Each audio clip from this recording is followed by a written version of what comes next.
ఈరోజే వరుదిని ఏకాదశి, పైగా చైత్ర సోమవారంతో కలిసి వచ్చింది. ఎంతో పవిత్రమైన విశేషమైన రోజు ఇది. మరి ఇంతటి విశేషమైన రోజు ఈ కథను విన్నా, చదివినా, చెప్పినా, వినిపించినా జన్మల పాపాలు తొలగి కోటి జన్మల పుణ్యం వస్తుంది, సకల శుభాలు కలుగుతాయి. మరి ఆ కథ ఏంటో ఇప్పుడు ఈ వీడియోలో తెలుసుకుందాం. చైత్రమాసం బహుళపక్ష ఏకాదశిని వరుదిని ఏకాదశి అని పిలుస్తారు. పాండవులు ప్రతి ఏకాదశికి ఉపవాస దీక్షను తీసుకుంటారు. భవిష్యోత్తర పురాణం ప్రకారం ఒకసారి పాండవాగ్రజుడైన ధర్మరాజు శ్రీకృష్ణునితో ఇలా పలుకుతాడు: శ్రీకృష్ణ, పరంధామ, జనార్దన, చైత్రమాసంలో బహుళ పక్షంలో వచ్చే ఏకాదశి పేరు ఏమిటి? దాని మహిమ ఏమిటి? ఆ ఏకాదశి గొప్పతనం ఏమిటో చెప్పు అని ప్రార్థిస్తాడు.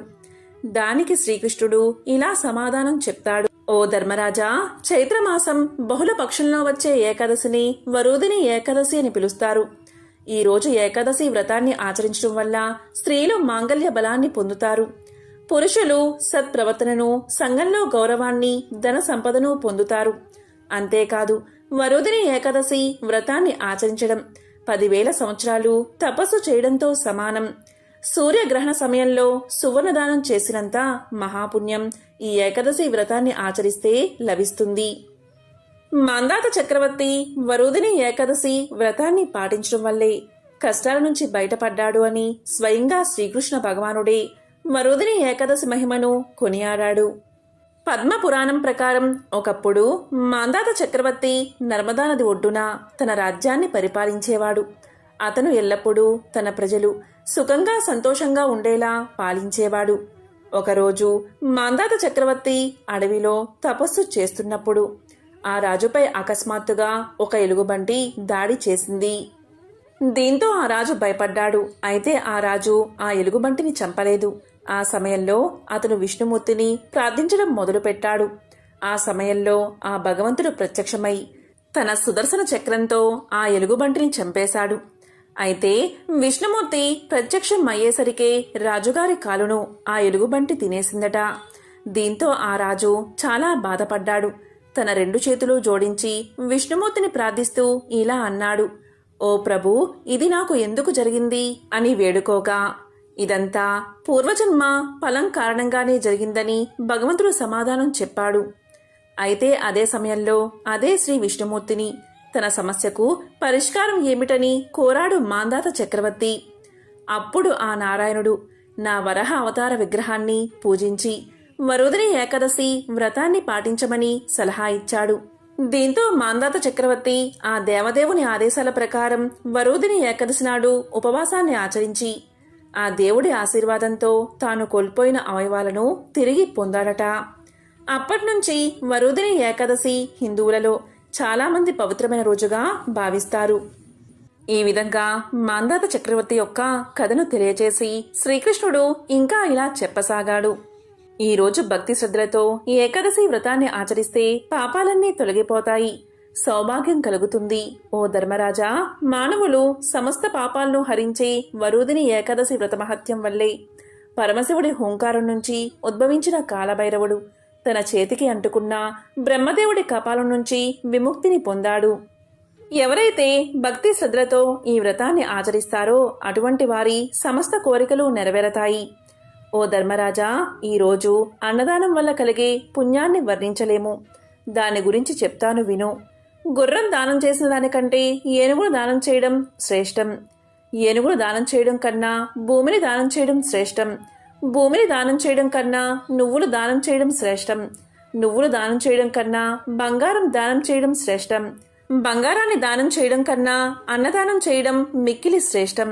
కాబట్టి ధర్మరాజా, ఈరోజు అన్నదానం వల్ల పితృదేవతలు ఎంతో సంతోషపడతారు. స్వర్గలోకంలో ఉండే 3,000,000 దేవతల ఆశీర్వాదం ఈ ఏకాదశి వ్రతాన్ని ఆచరించిన వారికి దక్కుతుంది. ఈ ఏకాదశి రోజు జూదం, పేకాట, పాచికలు, గవ్వలు ఆడకూడదు. తాంబూలం వేసుకోకూడదు. ఇతరులపై నేరం వేయకూడదు. హింసకు దూరంగా ఉండాలి. కోపంతో ఉండకూడదు. మాంసాహారం తినకూడదు. అసత్యం ఆడకూడదు. ఈరోజు ఓం నమో నారాయణాయ అనే మంత్రాన్ని వీలైనన్నిసార్లు జపిస్తే స్వర్గలోక ప్రాప్తి కలుగుతుంది. అంతేకాదు శ్రీ మహావిష్ణు యొక్క అనుగ్రహం కలిగి ఈ భూమి మీద సకల ఐశ్వర్యాలు కలిగి సుఖంగా జీవిస్తారు. ఓ ధర్మరాజా, వరూధిని అనే ఒక అప్సరస ఈ వ్రతాన్ని ఆచరించి పాపాలను పోగొట్టుకుని శ్రీ మహావిష్ణువు యొక్క అనుగ్రహాన్ని పొంది సన్మార్గంలో నడిచింది. వరూధిని కుబేరుడి ఆస్థానంలో ఒక నర్తకి. ఒకసారి కుబేరుడి ఆస్థానంలో నాట్యం చేస్తూ భోగాలపై మమకారం పెరిగి ఆలోచనలు ఎక్కువై నాట్యం లయ తప్పి తప్పుగా నాట్యం చేసింది. తరువాత తన తప్పును తెలుసుకుని చైత్రమాసం బహుళ ఏకాదశి రోజు వ్రతాన్ని ఆచరిస్తే ఆ పాపం పోతుందని తెలుసుకుని ఆ విధంగా ఆ రోజు ఉపవాసం జాగరణ ఆచరించి శ్రీ మహావిష్ణువు యొక్క అనుగ్రహాన్ని పొందింది. కాబట్టే ఈ రోజుకు వరూధిని ఏకాదశి అనే పేరు వచ్చిందని ధర్మరాజుకు శ్రీకృష్ణుడు తెలియచేశాడు. కాబట్టి ధర్మరాజా, ఇలాంటి పవిత్రమైన రోజు మానవులు వృధాగా కాలం గడపకుండా నారాయణుడికి దగ్గరగా ఉంటే శ్రేష్టమైన జ్ఞానం మోక్షం కలిగి సమస్త పాపాలు తొలగి కోటి జన్మల పుణ్యం లభిస్తుంది, ఐశ్వర్యం వృద్ధవుతుంది. పాపం చేశాము ఎలా పోతుంది అని బాధపడే మానవులు ఈరోజు అంటే వరూధిని ఏకాదశి వ్రతాన్ని ఆచరిస్తే సమస్త పాపాలు చిటికిన వేలుతో తీసేసినట్లు తొలగిపోతాయి అని ధర్మరాజుకు శ్రీకృష్ణుడు తెలియజేశాడు. ఎంతో పవిత్రమైన విశేషమైన ఈ కథను విన్నా, చదివినా, చెప్పినా, వినిపించినా జన్మల పాపాలు తొలగి కోటి జన్మల పుణ్యం వస్తుంది, సకల శుభాలు కలుగుతాయి. ఈ సందర్భంగా ఒక విశేషమైన కథను ఇప్పుడు తెలుసుకుందాం. రామశాస్త్రి నగరంలో పేరున్న వైద్యుడు. ఆ నగరమున్నది ఒక నది సమీపంలో. ఆ నదికి పుష్కరాలు వచ్చిన సందర్భంగా ఒక సాయంకాలం పూట రామశాస్త్రి యొక్క చిన్ననాటి స్నేహితులు అయిన శ్రీహరి, విఠలు అతని ఇంటికి వచ్చారు. శ్రీహరి బడిలో పంతులు, విఠలు ఒక గ్రామంలో న్యాయాధికారి. రామశాస్త్రి తన మిత్రులను ఊళ్ళో ఉన్న దేవాలయాలన్నిటికీ తిప్పించి చీకటి పడే వేళకి ఇంటికి తీసుకువచ్చి తన స్నేహితులకు కూడా వంట చేయమని తన భార్యకు చెప్పి ముందు గదిలోకి వచ్చి కూర్చుని తన స్నేహితులతో కబుర్లు చెప్పసాగాడు. రామశాస్త్రి తన ఇద్దరు స్నేహితులతో ఇలా అన్నాడు. అతను తన విధిని నిర్వహించడంలో ఒకసారి అక్రమంగా ప్రవర్తించిన మాట తన స్నేహితులతో ఈ విధంగా చెప్పాడు. మా ఊళ్ళో ఒక గొప్ప ధనికుడు నెలలా విందు చేసి దానికి గొప్పవాళ్ళను మాత్రమే ఆహ్వానించేవాడు. ఒకసారి నాకు కూడా ఆహ్వానం వచ్చింది. ఊళ్ళోని గొప్పవాళ్ళ చిట్టాలో నా పేరు కూడా దక్కింది కదా అని ఊరి పెద్దలను పరిచయం చేసుకుని నేను కూడా నా వృత్తిలో బాగా పైకి రావచ్చని ఎంతో సంతోషించాను. నాకు ఉన్నంతలో మంచి బట్టలు కట్టుకుని విందుకు బయలుదేరబోతూ ఉండగా ఒక పెద్దావిడ ఎంతో గోలగా ఏడుస్తూ నా కాళ్ల మీద పడి నా మొగుడి ప్రాణం నువ్వే కాపాడాలి బాబూ అని నన్ను వేడుకుంది. నేనేమో ఈ పేదరాలి మొగుడికి వైద్యం చేస్తే నాకు లాభం ఉండదు అని తలచి నేను తొందరగా పని మీద వెళ్తున్నాను అని చెప్పి వెళ్ళిపోయాను. అయితే ఏదో అవాంతరం వచ్చి ఆ రోజు ఆ విందు వాయిదా పడింది. వెంటనే నేను ఇంటికి తిరిగి వచ్చి ఆ పేదరాలి ఇల్లు కనుక్కుని వెళ్లేసరికి అంతా మించిపోయింది. సమయానికి చికిత్స జరగక ఆమె భర్త చనిపోయాడు. ఈ ఒక్క సందర్భంలో తప్పితే నేను నా విధి నిర్వహణలో ఎప్పుడూ పొరపాటు చేయలేదు అన్నాడు రామశాస్త్రి. ఇక బడిపంతులు అయిన శ్రీహరి తన స్నేహితులతో ఇలా చెప్పాడు. నీలాగే నేను కూడా ఒకసారి నా ధర్మాన్ని అతిక్రమించాను. దాని గురించి చెప్తాను వినండి అని ఇలా చెప్పసాగాడు. నేను పనిచేసే జమీందారుగారి బడిలో జమీందారుగారి అబ్బాయి చదువుకునేవాడు. అది కూడా తమ బడే కనుక చదువు విషయంలో అశ్రద్ధ చేస్తూ కూడా విద్యార్థుల్లో మొదటివాడుగా ఉండేవాడు. ఆ బడిలో ఒక రైతు కొడుకు చేరాడు. వాడు చాలా చురుకైనవాడు. ప్రతి విషయంలో వాడు జమీందారుగారి అబ్బాయిని మించి ఉండేవాడు. అందుచేత జమీందారుగారి అబ్బాయి ఆ రైతు కొడుకును బడి నుంచి పంపేయమని నన్ను కోరాడు. వాడు చెప్పినట్లు చేయకపోతే నా ఉద్యోగం ఎక్కడ ఊడిపోతుందో అని నేను ఆ రైతు కొడుకును చెప్పని పాఠశాలలో ప్రశ్నలు వేసి ఆ పాఠాలు ఇంకా చెప్పలేదు అన్నందుకు వాడి మీద ఎంతో ఎత్తున లేచి వాడిని ఒకనాడు బడి నుంచి వెళ్ళగొట్టాను. రైతుకు తన కొడుకుకు జరిగిన అన్యాయం గురించి తెలుసు. అయినా అతను మెదలకుండా ఊరుకున్నాడు. ఆ విధంగా చదువుకుని పైకి రావాల్సిన రైతు కొడుకు తండ్రితో పాటు పొలం పనులు చేసుకోవాల్సి వచ్చింది అని తెలియచేశాడు రెండవ స్నేహితుడు. ఇక మూడవ స్నేహితుడు అయినా న్యాయాధికారి ఇలా చెప్పసాగాడు. మీలాగే నేను కూడా ఒకసారి నా విధిని నిర్వహించలేకపోయాను అంటూ ఇలా చెప్పసాగాడు. ఒకసారి నా దగ్గరకు ఒక వివాదం వచ్చింది. ఒక పెద్ద వ్యాపారి తన జాగాలో పెద్ద భవంతి కట్టుకున్నాడు. అతని స్థలానికి ఆనుకుని ఒక కాపు, స్థలం, గుడిసె ఉన్నాయి. ఎంతగా అడిగినా కాపు ఆ స్థలాన్ని వ్యాపారికి అమ్మలేదు. వ్యాపారి తన మనుషుల చేత కాపువాడి గుడిసె కూలదోసి స్థలాన్ని ఆక్రమించుకున్నాడు. ఆ నిజం నాకు తెలుసు. కాని నా చెల్లెల్ని ఆ వ్యాపారి కొడుకు ఇచ్చి పెళ్లి చేసేందుకు మాటలు జరుగుతున్నాయి. ఆ వ్యాపారి బోలెడు పలుకుబడి కలవాడు. అందుచేత నేను ఆ వ్యాపారికి అనుకూలంగా తీర్పు చెప్పాను. ఇదొక్కటే నేను నా వృత్తిలో చేసిన అక్రమం అన్నాడు విఠలు. మొత్తం మీద మనమంతా మన విధులను సక్రమంగా నెరవేరుస్తున్నట్లే.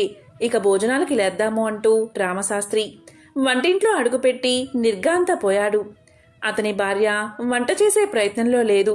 తలుపు పక్కనే కూర్చుని ముందు గదిలో జరిగిన సంభాషణలు వింటుంది. ఇదేమిటి ఇలా కూర్చున్నావు, వంట చెయ్యలేదా అని రామశాస్త్రి అడిగాడు. అప్పుడు ఆమె, లేదు, ఈ పూటకు నాకు ఒళ్ళు నొప్పులుగా ఉన్నది అని పలికింది. ఆ మాటకు రామశాస్త్రికి ఒళ్ళు మండిపోయింది. ఈ సమయానికి పూటకూళ్ళు కట్టేసి ఉంటారు. రాకరాక వచ్చిన నా స్నేహితులు పస్తున పడుకోవాలా? నాకు కూడా ఎంతో ఆకలిగా ఉంది. ఆ కోపంతోనూ ఆకలితోనూ అతను తన భార్య మీద చెయ్యి చేసుకోబోయాడు. వెంటనే అతని భార్య ఇలా పలికింది, ఆగండి, నేను ఒక్కసారి నా విధిని నిర్వర్తించినందుకే నన్ను కొట్టవచ్చారు. ఏమైపోయిందని? ఒక్క పూట తిండి లేకపోతే ఎవరూ చచ్చిపోరు. వైద్యుడు తన విధి నిర్వహించకపోతే ప్రాణం పోతుంది. గురువు విద్యార్థి పట్ల అక్రమంగా ప్రవర్తిస్తే వారి జీవితమే నాశనం అయిపోతుంది. న్యాయాధికారి అక్రమంగా ప్రవర్తిస్తే ఒక మనిషి అనవసరంగా శిక్షకు గురవుతాడు. ఈ వృత్తులను చేసేవాళ్లు ఒకసారి తమ విధి నిర్వహణలో పొరపాటు చేసినా క్షమించరాదు. అలాంటి వాళ్ళు ద్రోహం చేసినట్లే లెక్క. అసలు ముందు మీ ముగ్గురు ఈ విషయం తెలుసుకోండి. మీరు బయటకు వెళ్ళినప్పుడు వంట చేసేశాను. కాళ్ళు కడుక్కుని రండి, వడ్డిస్తాను అంది రామశాస్త్రి భార్య.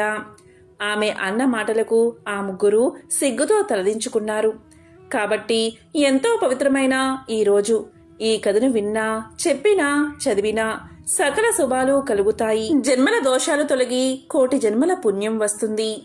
మోక్షాన్ని ప్రసాదించే గజేంద్ర మోక్షం కథను ఒక్కసారైనా వింటే చాలు. జన్మల పాపాలు తొలగి మోక్షం కలుగుతుంది. శ్రీ మహావిష్ణువు యొక్క సంపూర్ణ అనుగ్రహం కలుగుతుంది. మరి ఆ కథ ఏంటో ఇప్పుడు ఈ వీడియోలో తెలుసుకుందాం. భాగవతంలో గజేంద్ర మోక్షం కథ వివరించబడి ఉంది. ఒకసారి శుక్ర మహర్షి శ్రీ మహావిష్ణువు గజేంద్రుణ్ణి కాపాడడం కోసం భూలోకానికి వచ్చాడని పరీక్షిత్ మహారాజుకు తెలియచేశాడు. అప్పుడు పరీక్షిత్ మహారాజు గజేంద్రుడి కథను వివరించమని శుక్ర మహర్షిని వేడుకున్నాడు. మరి ఆ కథ ఏంటో ఇప్పుడు ఈ వీడియోలో తెలుసుకుందాం. క్షీరసాగర మధ్యంలో త్రికూటమనే పర్వతం ఉంది. ఆ పర్వతానికి 3 శిఖరాలు ఉన్నాయి. ఒక శిఖరం బంగారంతో, ఇంకో శిఖరం ఇనుముతో, మరొకటి వెండితో అలరారుతూ ఉండేవి. ఆ కొండల మీద రకరకాలైన గగనచారులు, కిన్నెరలు విహరిస్తూ ఉండేవారు. ఆ పర్వతం మీద ఉన్న అడవులలో అడవి దొన్నలు, ఖడ్గ మృగాలు, ఎలుగుబంట్లు మొదలైన క్రూర మృగాలతో పాటు ఏనుగులు కూడా ఉండేవి. ఆ ఏనుగులు గుంపులు గుంపులుగా తిరుగుతూ విహరిస్తూ ఉండేవి. ఒకరోజు ఆ గుంపులు ఆహారం కోసం దాహ బాధతో తిరుగుతూ సరోవరానికి చేరుతూ ఉన్నప్పుడు ఒక ఏనుగుల గుంపు చీలిపోయింది. అందులోని ఆడ ఏనుగులు గజరాజును అనుసరించి ఇంకో సరోవరాన్ని చేరుకున్నాయి. అలా ఏనుగులు చేరుకున్న ఆ సరోవరం అతి విశాలమైనది. ఆ సరోవరం నిండా వికసించిన కలువలు, తామరలు, ఇంకెన్నో జలచరాలు నివసిస్తూ ఉన్నాయి. వాటిలో కొన్ని మొసళ్ళు కూడా ఉన్నట్లు ఏనుగులకు తెలియదు.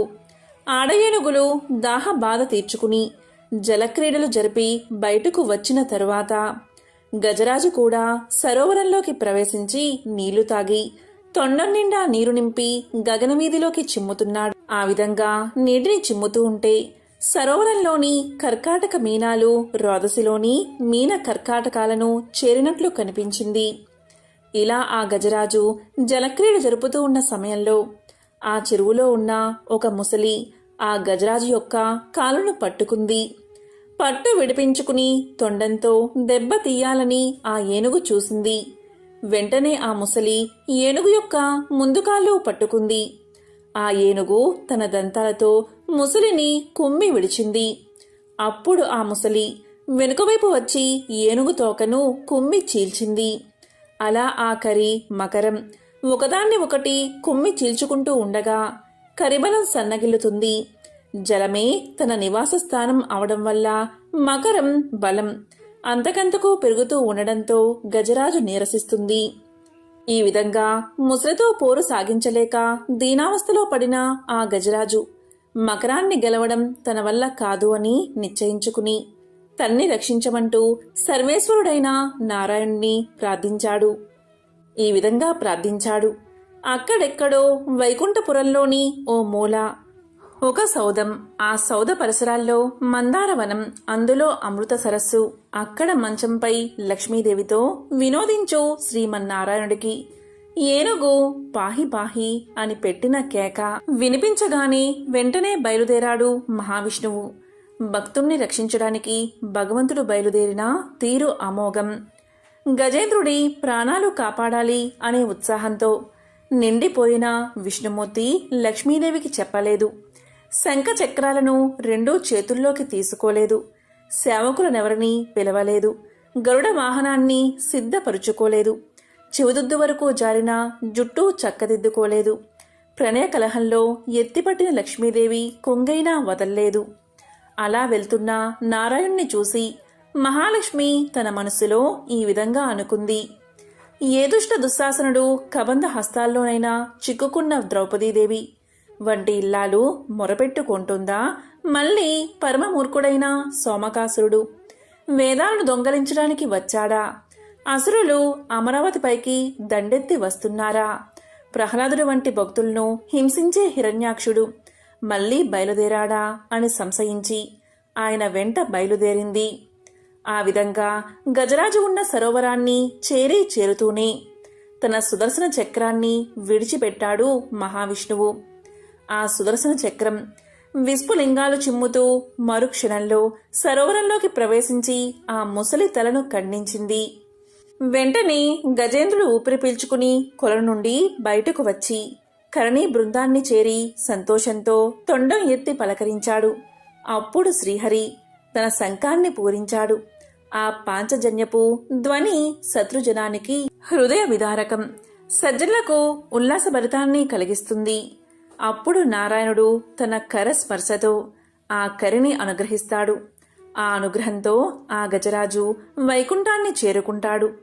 నిరంతరం ఎవరైతే శ్రీహరిని స్మరిస్తారో వారిని ఎప్పుడూ నేను విస్మరించను అని శ్రీదేవికి చెప్పగా ఆ లక్ష్మీదేవి దీనుల మొరవిని వారిని రక్షించే శ్రీ మహావిష్ణువుతో రావడం కంటే భాగ్యం ఏముంటుంది అని అనుకుంటుంది. గజరాజు నీటి నుండి తామర పుష్పాన్ని తీసుకువచ్చి స్వామివారి పాదాల దగ్గర పెట్టి నమస్కారం చేసింది. ముసలి చనిపోయినప్పుడు అందులో నుండి ఒక గంధర్వుడు వచ్చి గంధర్వ లోకానికి వెళ్లిపోయాడు. ఇలా కథ వింటూనే పరీక్షితుడు శుక్ర మహర్షితో ఇంతటి పుణ్యం ఆ గజరాజుకు ఎలా వచ్చిందో చెప్పమని అడగగా అప్పుడు శుక్ర మహర్షి ఇలా చెప్పసాగాడు. ఒకప్పుడు ద్రవిడ దేశాన్ని పరిపాలించే రాజు ఉండేవాడు. అతను అష్టాక్షరి మంత్రోపదేశాన్ని పొంది ఒక పర్వత శిఖరానికి చేరుకుని అక్కడ అష్టాక్షరి మంత్రం ఉపాసన చేద్దామని భావించి అక్కడే మంత్రజపం చేస్తూ ఉండగా అక్కడికి అగస్త్య మహర్షి వచ్చాడు. అయితే మంత్రజపం చేస్తున్నానని మహర్షి వచ్చినా లేవకపోవడంతో ఆగ్రహించిన అగస్త్యుడు నువ్వు ఏనుగు యోనియందు జన్మిస్తావు అని అతన్ని శపించాడు. అయితే మహాపురుషులు ఏనాడైతే మీ ఇంటికి వస్తారో ఆ రోజే మీ పూజ ఫలించిందని గుర్తు పెట్టుకోవాలి అనడంతో అలా గజరాజుగా జన్మించి తన ప్రాణాలు పోయే సమయంలో గత జన్మలో చేసిన మంత్రానుష్ఠాన ప్రభావం వల్ల శ్రీమన్నారాయణుడు గుర్తుకు వచ్చి శరణాగతి చేశాడు. ఇక గంధర్వుడి విషయానికి వస్తే గంధర్వుడు ఒకరోజు గంధర్వ కాంతలతో నీటిలో నిలబడి స్నానం చేస్తూ ఉండగా అక్కడికి బాగా చిక్కిపోయిన ఒక మహర్షి రాగా అతన్ని అపహాస్యం చేశాడు ఆ గంధర్వుడు. గంధర్వకాంతలు నవ్వుతారని అనుకుని నీటి లోపల నుండి వచ్చి ఆ మహర్షి కాలని లాగాడు గంధర్వుడు. దీంతో మహర్షి నీటిలోకి పడిపోయాడు. అప్పుడు ఆగ్రహించిన మహర్షి, నీకు నీటి అడుగు నుండి వచ్చి కాలులాగే అలవాటు ఉంది కనుక అలా చేసే ముసలివై జన్మించమని శపించాడు. ఆ విధంగా సుదర్శన చక్రంతో తల నరకబడగా అతనికి శాప విమోచనం కలిగింది.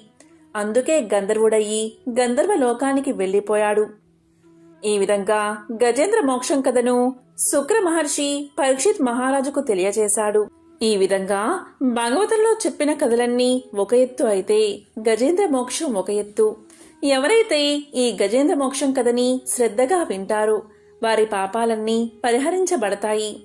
ఐశ్వర్యం కలిసి వచ్చి దరిద్రం తొలగిపోతుంది. గ్రహదోషాల వల్ల కలిగే పీడలు తొలగిపోతాయి. గొప్ప ఋషీశ్వరుల్లో ఒకరన్న అహంకారానికి లోనైన నారద మునీంద్రులు తన గర్వంతో చివరికి ఎటువంటి గుణపాఠాలను ఎదుర్కొన్నాడో ఇప్పుడు చూద్దాం. నారద మునీంద్రులు నిరంతరం విష్ణుమూర్తిని తాను రచించి గానం చేసిన పాటలతో స్తుతిస్తూ నారాయణ మంత్రాన్ని ప్రపంచవ్యాప్తంగా విస్తరించేందుకు ఉపయోగించేవాడు. ఒకనాడు చింతిస్తూ ఉన్న ఒక వ్యక్తిని గమనించాడు నారదుడు. క్రమంగా అతని వద్దకు చేరుకుని అతని చింతకు ఆందోళనకు కల కారణాల గురించి వాకబు చేయడం ప్రారంభించాడు. అప్పుడు ఆ ధనవంతుడు ఇలా చెప్పాడు. తాను ఎంత గొప్ప ధనవంతుడినైనా ఆ ధనాన్ని ఉపయోగించుకోవడానికి తనకంటూ వారసుడు లేడని అతని చింతనగా తెలియచేశాడు. అదేవిధంగా తనకు పుత్రుణ్ణి ప్రసాదించమని కంటినిండా ఆశను కలిగి నారద మునీంద్రుల వారిని ప్రార్థించాడు. అప్పుడు నారదుల వారు ఇలా పలికారు. ఓ వర్తకుడా, నాకు వరాలను నేరుగా ఇచ్చే శక్తి లేదు. నేను ఎటువంటి వరాలను ఇవ్వాలి అనుకున్నా అది విష్ణుమూర్తి ద్వారానే ఇవ్వగలను. నేను ఈ విషయాన్ని స్వామివారితో సంప్రదించి నీకు మంచి జరిగేలా చూస్తాను అని తెలియజేశాడు నారదుడు. కానీ ఒక రకంగా ఇది సాధ్యమయ్యే పనేనా అనే సంశయం నారదుడిలో ఉంది. ఇక నారద మునీంద్రులు తన మనసులో ఉన్న ఆ వర్తకుని సందేశంతో విష్ణు భగవానుణ్ణి చేరుకున్నాడు. ఆ సమయంలో విష్ణు భగవానుడు తన నివాస స్థానమైన వైకుంఠంలో ధ్యానంలో కూర్చుని ఉన్నాడు. నారాయణ నారాయణ అని విన్న వెంటనే వచ్చింది నారద మునీంద్రుల వారిని వెంటనే అర్థం చేసుకున్నాడు మహావిష్ణువు. వెంటనే నారద మునీంద్రులు ఒక భక్తుడికి తమరి ఆశీర్వాదం కావాలని విష్ణువుని కోరుకున్నాడు. ఆ మాటలు విన్న విష్ణు భగవానుడు కళ్ళు తెరిచి ఎవరికి ఆశీర్వాదం కావాలి, ఎందుకని ఇవ్వాలి అని అడిగాడు. దానికి నారదుడు ఇలా సమాధానం చెప్పాడు. ధనవంతుడైన ఒక వర్తకుడి సమస్యను మొత్తం తెలియజేశాడు. క్రమంగా అతనికి పుత్ర సంతాన యోగ్యం కలిగించమని వేడుకున్నాడు. కాని అందుకు విష్ణు భగవానుడు ఇలా పలికాడు. నారద, ఆ వర్తకుడికి తండ్రయ్యే యోగ్యత లేదు. విధివ్రతను అనుసరించి విధానాలు ఉండాలి కానీ వాటిని మార్చే ప్రయత్నం అస్సలు చేయకూడదని తెలియచేశాడు. అలాగే నారద, ఇలాంటి మార్పులు చేయడం ప్రకృతి విరుద్ధమని తేల్చి చెప్పాడు విష్ణువు. క్రమంగా విష్ణుమూర్తి నిర్ణయాన్ని గౌరవించి వర్తకుని పట్ల జాలితో అక్కడి నుండి వెళ్లిపోయాడు నారదుడు. కొన్నేళ్లు గడిచిన తర్వాత నారద మునీంద్రుల వారికి ఒకసారి ఆ ధనిక వర్తకుణ్ణి సందర్శించాలి అనిపించింది. క్రమంగా అనుకున్నదే తడవుగా వర్తకుని ఇంటికి వెళ్ళాడు. అయితే ఆ వర్తకుడు నలుగురు కుమారులతో ఆడుకుంటూ ఉండడం చూసి నారదుడు ఆశ్చర్యపోయాడు. వెంటనే వర్తకుణ్ణి ఆ నలుగురు బాలురు ఎవరు అని అడిగాడు. దానికి వర్తకుడు సంతోషంగా ఇలా సమాధానం చెప్పాడు. ప్రభూ, నాకు మీ కారణంగా పుణ్యం వరించింది. ఈ రోజున మీ ఆశీర్వాదం కారణంగా నలుగురు కొడుకులు కలిగారు అని బదులు చెప్పాడు. అయోమయానికి గురైన నారదముని తక్షణమే ఆ ప్రదేశాన్ని వదిలి విష్ణుమూర్తి యొక్క నివాస స్థలమైన వైకుంఠాన్ని చేరుకున్నాడు. నారాయణ నారాయణ, ఓ వైకుంఠనాథ, అతని విధిరాతను మరలా రాయడం జరగని పని అని చెప్పిన మీరు ఇదంతా ఎలా చేయగలిగారు అని అడిగాడు. దానికి విష్ణుమూర్తి నవ్వి ఇలా పలికాడు. అప్పుడప్పుడు నా భక్తుల భక్తిని పరీక్షించే సమయం వస్తుంది. ఆయా సందర్భాలలో వారి భక్తిలోని నిబద్ధత కూడా వారికి సహకారం అందించగలదు. ఒకసారి ఒక దివ్య ఋషి నన్ను చూడ్డానికి వైకుంఠానికి వచ్చారు. అప్పుడు నేను నా కడుపులో నొప్పితో బాధపడుతున్నాను. నన్ను అలా చూసిన ఆ ఋషి, మీ నొప్పి తీర్చేందుకు నేను మీకు ఎలా సహాయం చేయగలను అని అడిగాడు. అప్పుడు నేను ఇలా చెప్పాను, భూమి మీద ఒక మానవుడి గుండె రక్తాన్ని పొందగలిగితే ఈ నొప్పి తగ్గుతుంది అని. అంతేకాదు ఇలా కూడా చెప్పాను, ఋషీశ్వరులు మానవుల కిందకు రారు, వారు దైవంతో సమానం. అతని రక్తం ఏమాత్రం ఉపయోగపడదు. కావున కేవలం భూమి మీద ఉన్న మానవుడి రక్తమే నా సమస్యకు పరిష్కారమని తేల్చి చెప్పాను.